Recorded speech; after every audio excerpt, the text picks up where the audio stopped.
Eto masakit na katotohanan. Wala kang karapatan namang maliit ng buhay ng iba dahil hindi mo naman nabili lahat ng mga taong nasa paligid mo. May mga tao kasing ganito yung napakataas ng tingin sa sarili. Yung porke meron sila ngayon, akala nila required na nilang maliitin lahat ng nasa paligid nila. Oo, nandun na tayo sa maayos yung buhay mo, meron kang ganto, meron kang ganyan, pero wala kang karapatan namang maliit ng buhay ng iba. Dahan-dahan ka kasi bilog ang mundo. Huwag mong hintayin na yung pinaparanas mo sa iba maranasan mo rin. Today's advice, napakaraming taong ganto.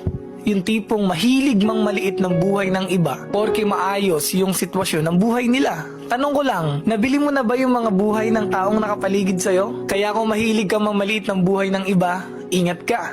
Bilog ang mundo.